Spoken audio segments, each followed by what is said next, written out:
Assalamualaikum warahmatullahi wabarakatuh. Perkenalkan, kami dari kelompok 3, saya Fitriana Catur Putri Lestari dan teman saya Muhammad Bagus Wafiuddin.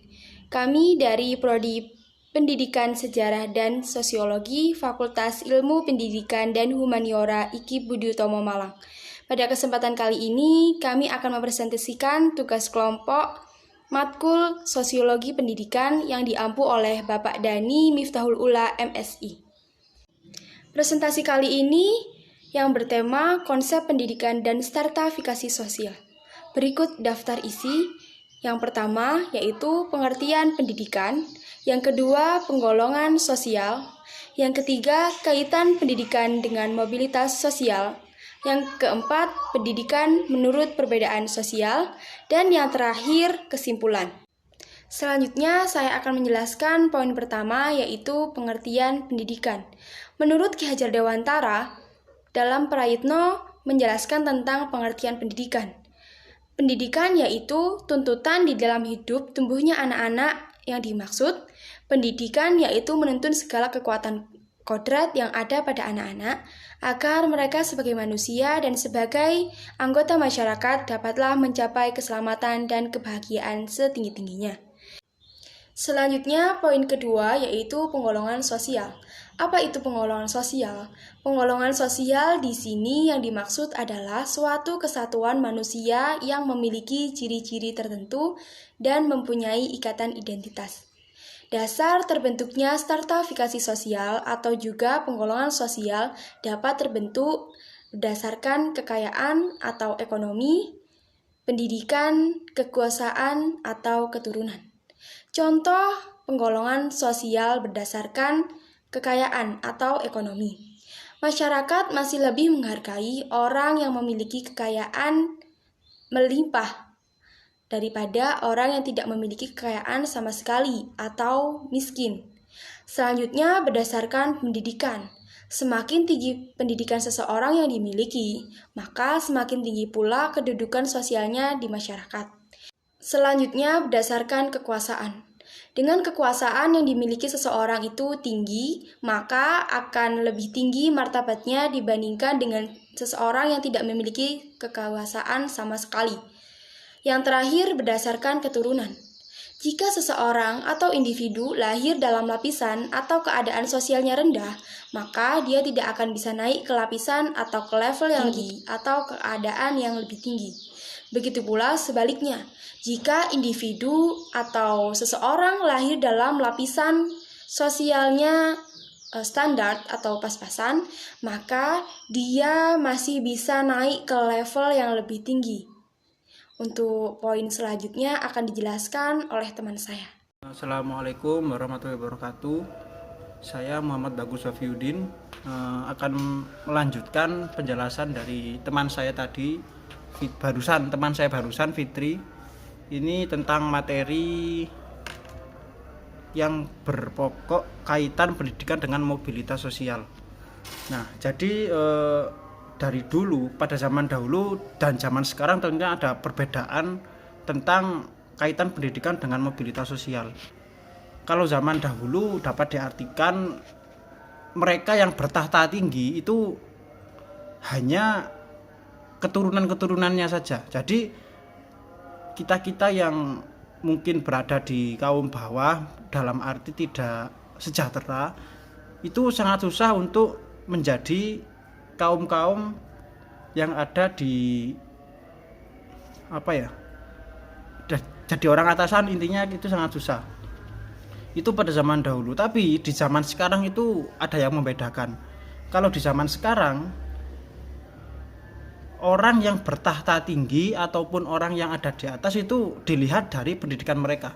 Jadi orang yang pendidikannya mungkin lulusan sekolah dasar ataupun SMP itu mereka cenderung susah untuk usahanya lebih susah untuk menjadi di atas karena kan memulai dari nol lah. Tapi beda lagi dengan orang yang pendidikannya tinggi, mereka lebih dipercaya keahliannya, lebih dipercaya tentang pemahamannya, mereka itu lebih dipercaya. Jadi Jadi kesimpulannya kalau tentang mobilitas pendidikan dengan kaitannya pendidikan dengan mobilitas sosial itu, orang yang berpendidikan tinggi pasti enak untuk diakui orang yang bertahta tinggi. Jadi sangat jarang sekali orang yang berpendidikan rendah tapi bertahta tinggi. Tapi sebaliknya juga sama, orang yang berpendidikan tinggi juga sangat jarang bertahta rendah. Jadi sangat jarang. Mungkin begitu lebih simpelnya. Selanjutnya yakni pendidikan menurut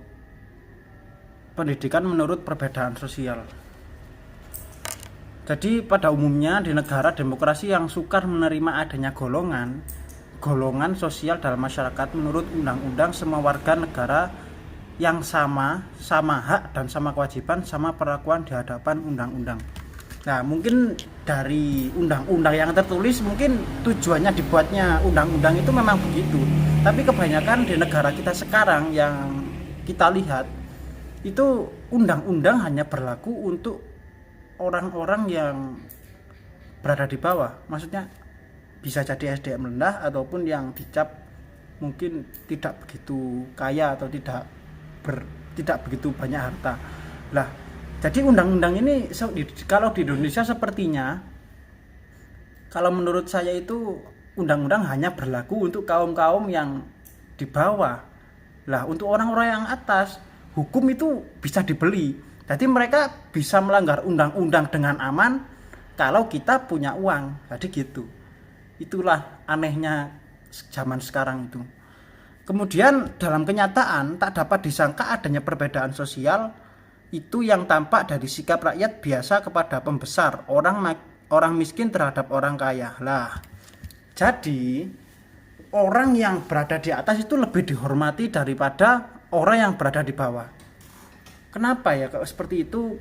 Mungkin karena mereka takut kalah dalam arti itu ya kalah dari dari sakunya itu. Mereka yang punya saku banyak dalam arti uang banyak, mereka lebih enak mencari, kalau dalam bahasa Jawa itu bolo lah, lebih mudah, lebih banyak mencari dekengan orang belakang, itu lebih enak sekali. Lah, itu makanya kenapa kok sosial yang ada di Indonesia itu kok cenderung begitu. Mereka yang punya harta, mereka yang kaya lebih bisa seenak-enaknya melanggar undang-undang, bisa dibeli, hukum bisa dibeli. Tapi kalau kita yang nggak punya uang, yang tidak punya tahta, cenderung ya udah diam di bawah, pasrah. Kalau disuruh gini manut, yang penting dapat uang. Kenapa kok mereka rela menjual harga dirinya untuk untuk keenakan? Kan seharusnya kan masih lebih mahal harga diri kita daripada harta tahta. Ada lagi yang katanya harta tahta wanita itulah. Jadi begitu. Jadi kesimpulannya adalah di lingkungan masyarakat sekarang itu ada beberapa daerah itu tidak begitu mementingkan pendidikan.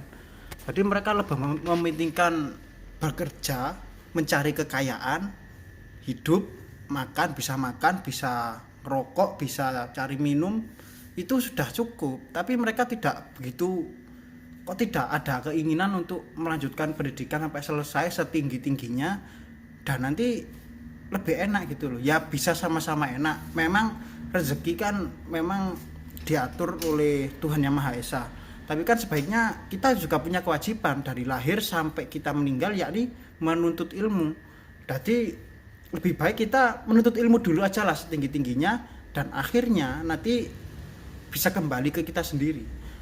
Walaupun kita memang nanti saat berkeluarga di masa depan, di masa yang akan mendatang, kita mungkin tidak begitu kaya sesuai dengan ekspektasi kita atau ekspektasi masyarakat kebanyakan, tapi kita bisa tenang karena kita punya ilmu. Walaupun harta tidak begitu melimpah, tapi kalau orang tidak punya ilmu, mereka cenderung akan menangis di masa depan. Menangisnya karena apa? Karena mereka bingung mau mengambil arah mana, arah kanan, arah kiri, atau maju, atau ke belakang, atau ke atas. Mereka cenderung bingung karena mereka tidak punya pegangan, tidak punya keahlian, tidak punya keunggulan mereka. Jadi ya begitulah. Intinya kita kalau hidup di masyarakat, kita bisa menjadi orang yang berguna itu sudah cukup. Tidak usah saya ingin kaya, saya ingin punya banyak uang. Itu tujuannya hanya untuk memenuhi nafsu belaka, nafsu mereka untuk waduh ingin mencoba ini, ingin mencoba itu. Lah makanya kita lebih baik menuntut ilmu dahulu, dan nanti kalau kita memang cari uangnya enak, kita punya pegangan. Jadi kita bisa mencari uang dengan garis yang benar, dengan garis yang bermanfaat dan dibutuhkan orang. Mungkin begitu kesimpulannya. Bila ada kekurangan atau kelebihan saya mohon maaf. Assalamualaikum warahmatullahi wabarakatuh.